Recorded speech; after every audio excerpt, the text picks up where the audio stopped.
Welcome to True. Chit Chat. Encouraging one another, Mr. Michael Card. Thank you, sir. Welcome. Hey, Jody. I'm excited to have you on today. I told a little story before my introduction. My wife and I were watching YouTube videos, and we came across some of your videos. It's like Uh, I'm like we were big fans of yours. I'm like I should reach out and ask him. So welcome. Thanks so much for yeah. taking time. Well, you're welcome. This podcast is about encouraging others and sharing positivity and just having fun. But if, I'm going to ask you a few icebreaker questions to get the wheels and the bus going. Okay. The first one is, if you had an opportunity to sit down with any biblical character, and there's so many in the Bible, but the different walks of life they went through, and who was someone in the Bible that really would draw you into their story and hear more about their story? I mean, other than Jesus, I mean that's the Yes, yes. obvious choice. It would be Peter. Okay. I've just been fascinated. I think I realized I wrote a book about him called A Fragile Stone, but I'm still, and that was years ago, and I'm still just preoccupied with this person. I call him a fragile stone. He is.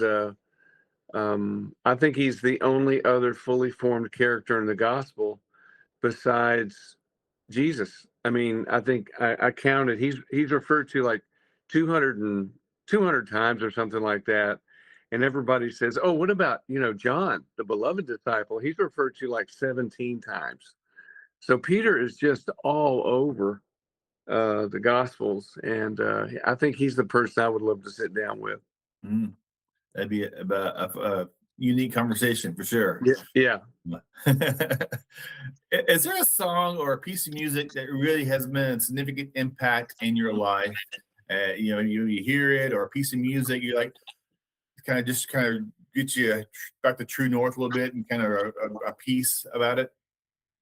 Yeah, I think "Come Lift Up Your Sorrows" for me was that song. My sister lost two babies. Had within 13 months, she gave birth to two different babies who died like a week after they were born. Oh wow. And at the same time, there was just a lot of deaths. My mentor William Lane died during that time, and this big realization, I didn't know what to do with the sorrow. I mean, I'd looked at laments and all that kind of stuff, and I know that the Bible encourages us to lament and even gives us the word. Most of the Psalms numerically are laments, but I still didn't know what to do. I just couldn't cope. And then what I understood was that you take that sorrow and you lift it up as an act of worship. And that's what the song's about. And the big realization was, you ask yourself, what is Jesus doing when he's most being used by God? He's lamenting. Why have you forsaken me? He's on the cross. And so this realization that in the midst of my sorrow and my confusion and even feeling cut off from God, that was the moment that I could be the most used and kind of the most, I don't know, not plugged in. I don't know what word to use, but I just realized the value of lament, and that was the big moment for me. Mm. Yeah. Do you have a secret talent that you keep hidden, perhaps on the down low, for like just family and friends? Do you juggle? Do you? I'm a woodworker. I build furniture. Oh, So, I nice. mean, I'll show you. This is a desk that I built. I don't know how much you can see, That's but nice. yeah. So yeah, no, that's kind of that's my hidden. I don't know how good I am at it, but they're still here. I mean, I've built end tables and 2 or 3 tables in our house, and I built our chicken coop and that kind of stuff. So yeah, I can build things. So, you grew up in Arkansas. I was born in the '70s. There was no cell phones around when I was a kid, but my mom would go to these little shops and stores, and she'd find knickknacks and things for my dad to build. So she kind of make weird, drawings the best she could, and she Yeah, goes, yeah. "Here you go, honey, build this." Oh, she bring it Cabinets home and and then you had tables. to build it. Yeah, I Great, have great I have memory. my own, I have my own version of that here. Susan just showed me a new playground that she wants to build, and it's like Disneyland. I mean, it's gonna be huge. Oh, nice. Yeah. What's something once you thought was for old people behavior you completely understand now? Uh-huh. Well, I mean, I'm almost 70, and I'm becoming. I'm learn.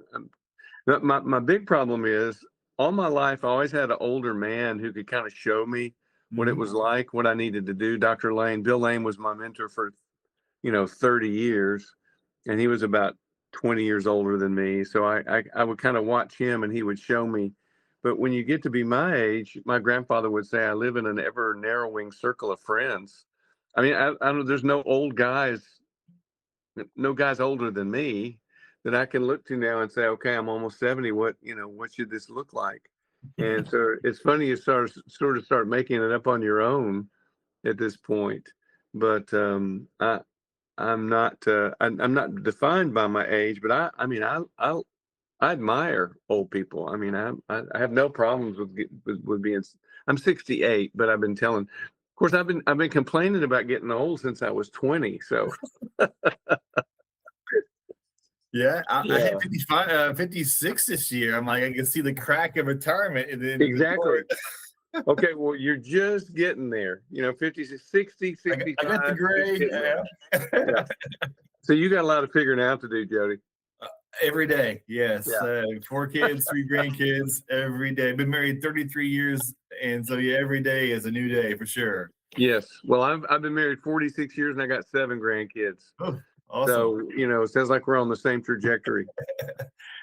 And the last question, the icebreaker question for you, I'm sure everyone wants to know, what's Michael Carter's favorite sandwich? You got a Sandwich. favorite? Yes, sir.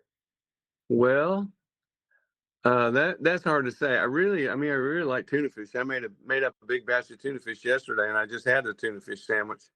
And I think that's probably it. I really Well, like tuna fish. Yeah, sounds it's good. just so good for you. And we eat salmon. I don't know if you've heard of sous vide cooking. I learned how to do sous vide cooking from a friend, and Oh, it's cooking in hot water. oh wow. And we have salmon at least twice a week, so we have a lot of fish here Mm. out in the country. Would you mind sharing a little bit about yourself, where you're born and raised, and maybe your hometown, something unique about your hometown you were born in? Okay, well, I was born in Nashville. I grew up in Nashville. I still live. I live 15 miles outside, and I live in a little place called Fernvale, which is 15, 20 miles outside of Nashville. Yeah, my dad was a doctor, so I kind of grew up in his shadow. He was very much kind of a pillar of our community, and being Dr. Card's son was a big plus growing up. Okay, and was surrounded all the time by musicians. One of my Mm. closest friends was Steve Scruggs, who was the banjo player Earl Scruggs' son, and Randy Scruggs, his brother, got me in the music business and produced the first 4 or 5 records that I did. So yeah, I would be at I would be at Mr. Scruggs' house with Stevie. Watching cartoons on Saturday morning, and John McEwen would walk in from the Dirt Band, or all these famous people who were making their pilgrimage to come see Earl Scruggs, who was their hero. So that was kind of my musical connection. That bluegrass. I'd go to the Grand Ole Opry with him on the weekends and hang out backstage. And I remember bumping into Dolly Parton. All these famous people were just kind of hanging out at the Grand Ole Opry. And Mr. Scruggs, I tell people he was a really good banjo player, but he was a great man. He was very quiet, barely spoke above a whisper, but he was this person who was all about encouraging other people. He gave me a banjo. And taught me, sat on the couch with me and would show me things. And I have this, almost reverence for him. He was one of the greatest people. He was a really good banjo player, like I say, but he's one of the greatest men I ever knew. So that was kind of my world growing up. Mm. What was it like being in the Grand Ole Opry? It's like a country music of church. Yeah. It was a church. It was originally a church. It was built by a Really? steamboat captain to be a church. Oh wow. And in fact, all of the pews used to have crosses on the end of them, but people pried them off and would steal them, so they're all gone. Mm. But it was this thing that happened like I said, every Wednesday or every weekend we go, and I think there's only one, maybe 2 dressing rooms. It's not built, to put on a big show. And there's not much room backstage. And so what you would do, you just kind of sit on equipment cases and watch the people, there's Ricky Skaggs, there's, Bob Dylan. I mean, whoever it is, Joan Baez, all these great musicians that would show up there. And but it was very informal. No managers kind of barking at people and telling them where to go. You can see pictures of the there was really only one main dressing room, and there are pictures online of, I don't know, I'm trying to think of some more of the players, Ralph Stanley, people like that. One of my heroes was a guy named Joe Maphis, Joe Maphis wasn't that famous, but he was the fastest guitar player in the world. His son Dale was a good friend of mine. So I used to sometimes, when I didn't go with Steve Scruggs, I'd go with Dale Maphis and hang out. I've got a picture of me hanging out backstage with Joe and Rosalie Maphis. Yeah. Who was that person that really encouraged you to begin writing songs and just kind of maybe I know that we'll get to this later, writing and teaching, but Yeah. really inspired you to begin writing songs, and how did that start out? Well, again, I grew up in Nashville, and in one sense, at least in my mind, songwriters were kind of losers. I mean, if there's a guy who's waiting on the table in your restaurant, he's probably a songwriter, right? And the people I admire were the players, like Mr. Scruggs or Joe Mathis. And I wasn't a player. I've never been a player. I mean, I can do what I have to do, but I can't. I've never had that gift. And so I didn't want to be a songwriter. I went to school to do biblical studies, and I wanted to be a Bible teacher. And my hero, William Lane, who was also leading, he was white, but he was given leadership in a black church in Bowling Green, Western, where we were. So I went to that church. And one Sunday, Dr. Lane came up to me and said, "You play the guitar, don't you, Mr. Card?" And I said, "Well, yes, sir, but it's mainly to attract girls in the student center in college." And he said, "Here's my sermon for next Sunday. Write us a chorus." That's how I would not be a songwriter if it was Stranger. Wow. It was a John 21 second miraculous catch of fish, and the song was Stranger on the Shore. It was the first song I ever wrote. But it was for Bill to be played in this little black church with maybe 20 or 30 people. Few of his graduate students, than the rest, the rest of people from the community. I did that for 6 years. And so I was going to go and get a PhD in biblical studies. I still didn't want to make a career out of it. And Randy Scruggs, Earl Scruggs' middle son, Randy calls me and he goes, I want to be a record producer. He said, would you be my guinea pig? And so even when I started recording, it wasn't for me, it was for Randy. It was for him to get a job as a producer with a record company. And Randy said, I hear you got all these songs, because I had 6 years worth of songs, and they were all based on Bill's sermon, so content was pretty good. And so we did First Light, which is basically a collection of those songs from this little church, Cecilia Memorial Presbyterian Church in Bowling Green, Kentucky. And that's how I started. But it really even wasn't for me. Bill was grooming me to be another person like him, which of course I never could have done. So it's a good thing I became a songwriter. Bill said you should always work at the level of your own inadequacy. So that's why I'm a songwriter. Growing up attending church, what are some fond memories when you accepted Jesus in your life, and how did that transformation help you throughout your young adult life until now? Well, both my grandfathers were Baptist ministers, so both my mom and dad were both preachers' kids. So we were very solidly Southern Baptists. My one grandfather was the president of the Southern Baptist Convention, my grandfather Brown. Oh, wow. And my mom's dad. And he's kind of been my hero all my life. I've got a big portrait of it hanging in my living room, and he's the person I most want to be like. Not just that he was a great preacher, but he was just this very kind person who cared about the poor, and I just really revere my grandfather Brown. But so I grew up in the context of walked the aisle when I was 7 or 8 or 9, accepted Jesus.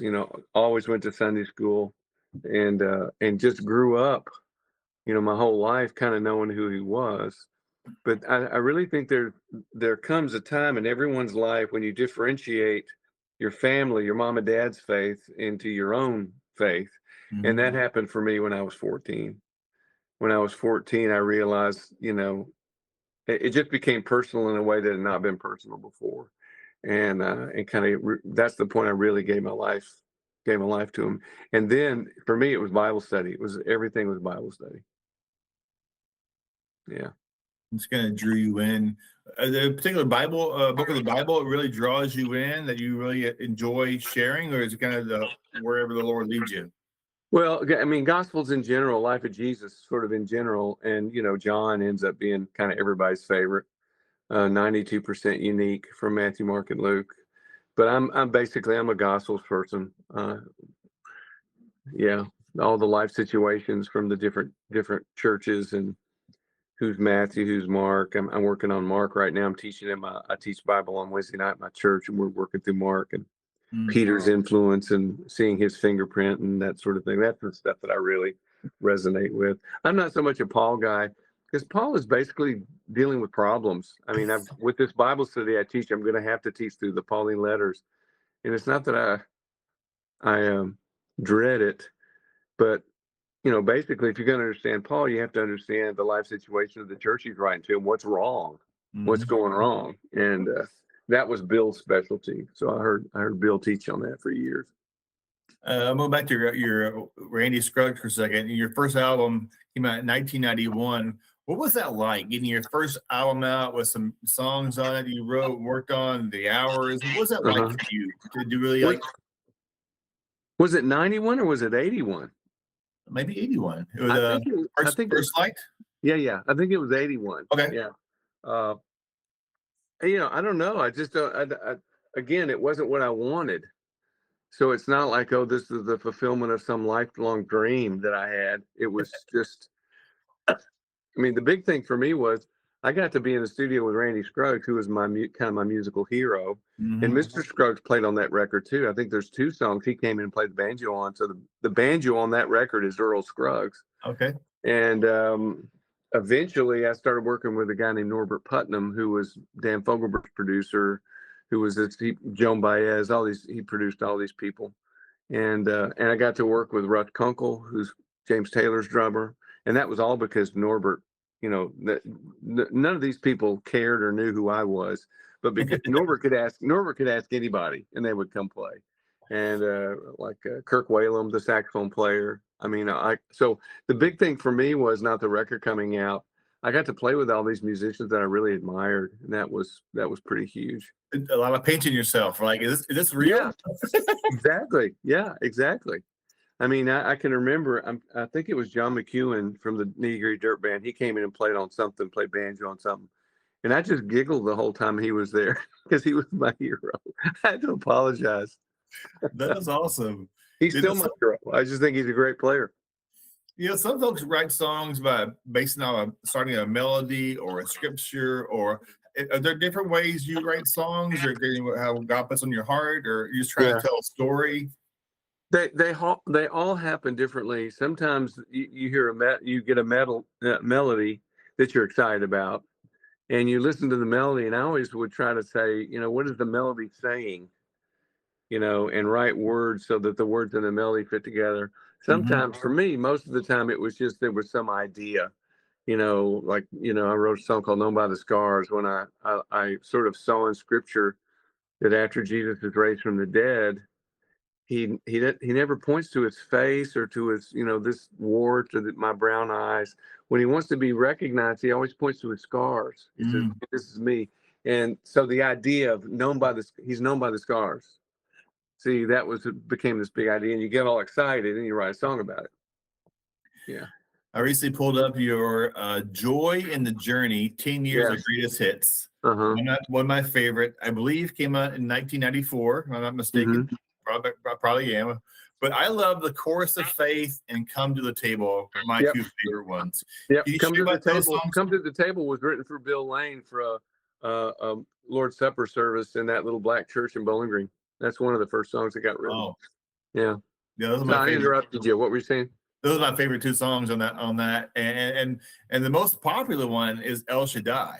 That's probably Who Yeah, hasn't heard El Shaddai? What? it's not my most popular one. Okay. I mean, I think it's okay. It's all right. But I think my favorite songs of all the songs I've written is the song Emmanuel. Okay. And the thing that is gratifying to me is when you go on YouTube and if you search it, a lot of all over the world, a lot of choirs, somebody did a choral arrangement of it. And there's a lot of big choirs like in Bucharest and different places in the world singing it. And that is one of the most gratifying things, for me. Mm. Yeah. You go back to your Bible studies for a second. What's it like when you're a young believer or someone's kind of their faith is kind of weary a little bit, and you're sharing about the gospel and their eyes wide open and like, wow, Jesus died for me. Yes. I'm broken. I am. He died for our past sins, our future sins. What's it Yeah. like when young believers like their eyes open up, going, "He just died for me." How cool is that? Well, I think it's what you say. I mean, that was my experience. I grew up my whole life knowing Jesus died for the sins of the world. And, he died for everybody. But when I was 14, I realized he died for me. And I think I heard a quote, maybe it was C.S. Lewis. He loves each one of us as if there was only one of us to love. Mhm. And if you were the only person who needed to be, needed that sacrifice, he would die, he would have died just for you. And when I heard that, man, everything changed. Mm. Not, I mean, theologically, I knew he died for the sins of the world, but he died for my sins. That's when it, became personal. And you're also an author. How many books have you written over the years? I think it's 27. Yeah, I think it's 27. And what really drew you into writing books? Well, that was really the world I was most interested from the very beginning. Hmm. And what happened was I would write an album and I would do way more research than I needed to do. I mean, I hate writing songs. Okay, I tell people writing songs like having a baby. I hate it. Okay, but to get ready to write a song like Scandalon, I would do the word study on Scandalon. I would look at all the places it turned up in the literature and that sort of thing. And then by the time I wrote the song, I would have all this research notes and stuff left over. And that's when I said, well, I've got to do something with this. And so I started writing books. Okay. And I love the life of a book writer much more than this life of a songwriter. It's so much.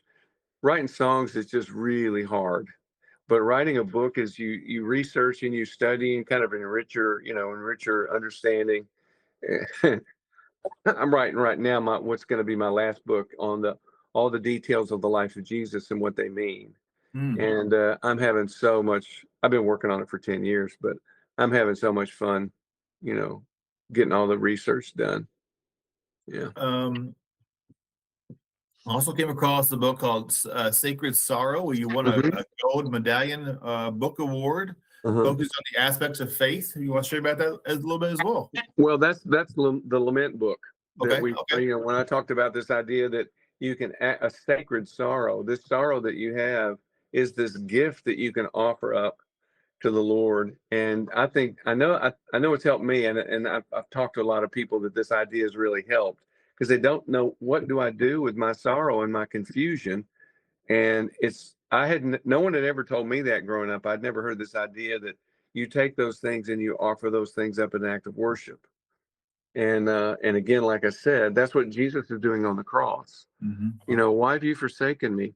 Even in the midst of his suffering and his confusing, he's not letting go of God. You know, and that's what sacred sorrow is all about. Your sorrow is really sacred, and you can offer it up. Yeah, Mm. You also hosted in studio with Michael Carr, blending Bible teachings with music for yeah, years. yeah, yeah. What got you started in that, and what was most rewarding in that? Yeah, that was not my idea. That was Joe Carlson at Moody's idea. Joe and then Wayne Shepherd, and the three of us did that show for years and years. For years, I would drive or fly up to Chicago and do it there. And then I told them, I can't do this anymore. So they started driving or flying down to Nashville to do it, in my studio. And that was all because of Joe and Wayne. But some this old man walked up to me about 2 months ago and gives me this thumb drive And he said, "These are all the radio shows you ever did." Okay, so I've been listening to him in my car for the last 2 months, and I'm amazed. I mean, the guests we had FF Bruce, Bruce Waltke, all of my hero, we had all these people that are my heroes, Hmm. and we had a lot of great, Phil Kagi and a lot of players. Steve Green sang. So I'm glad we ended up doing it, but it was not my idea, and I did not want to do it. Yeah.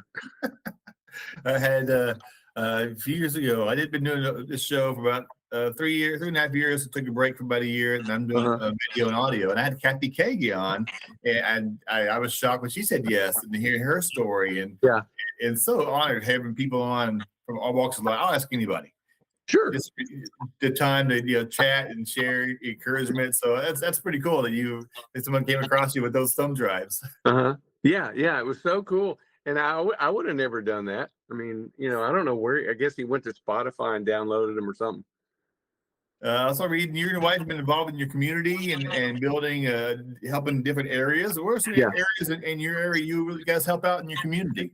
Well, the two things that when people say, "What are you doing?" The two things I do, I'm working on this Jesus book. I'm the Wednesday night Bible study guy at my church, which is literally like a mile down the road from where I live in Fernvale, Tennessee, right? Nice. And the church has been there since like 1840 or something. It's this old historic Fernvale Community Church, and it's small. It's a small group, maybe 30 people on Wednesday night, but it's people who are so excited, to be.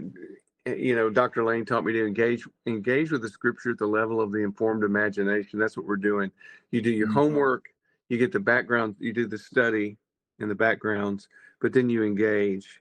And to be with 30 people who I also hang out with all during the week and go to church with on Sunday, that's that's that's as good as it gets. I That's mean, to me, awesome. yeah, it's as good as it gets. I love the Bible verse, iron sharpens iron. Yeah. You're constantly helping each other. We're Yep. all flawed, we're all broken, but working together, building each other up, he just helps us get our little better every day. Yeah, it really does. And different people bring different things. There's a guy like a principal at his school, Daryl Waltrip, the race car driver. Mhm. Daryl comes every Wednesday, and Wow. he brings all this stuff from like racing. He'll bring these ideas that are getting to the finish line and these kind of ideas. And of course he's getting older now, which is, I mean, he's older than me, and it's every now and then I just stop and I look over at this guy sitting in the pew with his wife Stevie, and I think you used to drive 200 miles an hour, and he would say 210 miles an hour. Little So bit faster. Yeah, yeah, yeah, it's very important. But he's also the guy who's always pointing to his watch and saying, "It's okay. It's time to start. Oh, it's time to finish." He's a clock watcher. you got to stay on track. Yeah, for sure. What advice would you give some up and coming Christian artist? Who be it the AI stuff Yeah. but they have gifts and talents for sure, writing music, and God speaks to you in different ways. Any words of wisdom for those Christian artists or up and coming artists who want to share their words that God puts them on their heart and their talents God gives them as well. Yeah.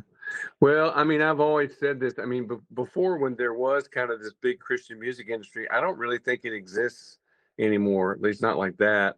But even when it existed, I would tell people like that, you know, pour into your local church. Write songs for the people in your community. If someone's lost a child, or if someone's getting married and they want to marry weddings or whatever. Because that's really what I did for 6 years at this little black church. I wrote songs for people in the church and for the sermons that Bill was preaching. And that's what I tell people to do. Invest yourself in a community of people, because to simply write songs to get make a record or to get them played on the radio, that is well, I never did that, largely because of Bill's influence, but Mm. I know people who do, and it's just this hamster wheel. What do they call it? That wheel that hamster. It's just this Yep. um, doing things for your own, to build a name for yourself. That's just a dead end street. But to be finding ways to help people and encouraging people with your music in your community. And then if you record them and you put them out there, I don't even know how you would put them out there anymore. I guess you put them online. I mean, that's the vehicle now, not so much radio or CD. I mean, CDs are gone. The guy who managed me just threw away 6,000 of my CDs. Wow. Because it's taking up room in the warehouse, and he's got like 20,000 more that he's going to end up throwing away. Dang, So, yeah, the technology is. I talked to someone of you on my podcast.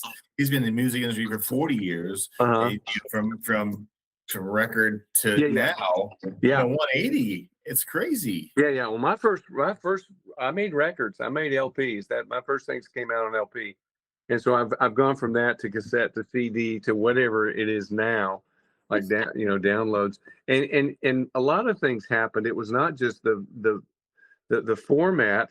See, I loved writing 10 songs on a subject, right? The scandalon, the scandal of Jesus, Fragile Stone, 10 songs on Peter. Well, that doesn't exist anymore either. It's one song at a time. So timing is of the Lord. I was there just at the right time to do what I wanted to do, teach through 10 songs on one particular topic. Because that world's gone away. And my goal is always to encourage somebody. If I can encourage one person to show, of a song I play, musicians, I play full songs. I've talked to a lot of musicians. Play my music. I'd love to get my music out there. If I can encourage someone by your conversation, to me, that's all that matters to me. I don't get, absolutely. I have some sponsors. I don't get monetary otherwise. I think the words we share, the heart we share, if we really encourage someone, that's what to me is all that matters to me. First Thessalonians 5:11, encourage one another and lift each other up. That's what I try to do often. Right. And what, I mean, the paradigm is washing feet, right? That if what you're doing, if your radio show isn't washing people's feet with the gospel, then do something else, right? And that's what songs are. Songs are supposed to wash people's feet. Sermons are supposed to wash people's feet. And I love that moment between Jesus and Peter. And Peter goes, you're not doing that to me. And basically Jesus says, well, if you don't get this, you don't get me. And then Peter makes this big turnaround. And I think the other moment is that second resurrection, John 21, when Jesus makes the breakfast, the risen Lord, who's gone through all he's gone through. They've been fishing all night, and they look on the shore, and he's built a fire. So he's making breakfast. Yeah. He's not there with legions of angels inviting them to, fall down and worship him, which would be totally appropriate. So watching feet and cooking, meals for people, I think that's the paradigm. For sure. Yeah. Lastly, before we wrap up, you had an incredible impact on so many through your music, your teachings. Thank you. And what is a legacy you hope to leave behind to people in your personal life and your ministry? Well, I think it's just again, it's tied to my mentor, William Lane, this idea, the principle of engaging with Scripture at the level of the informed imagination, because every song, hopefully, every song I wrote, certainly every book I've ever written, is all me trying to do that. And sometimes some people get, they'll read a book and they go, yeah, you're engaged. It's not just teaching, you're engaging with your imagination.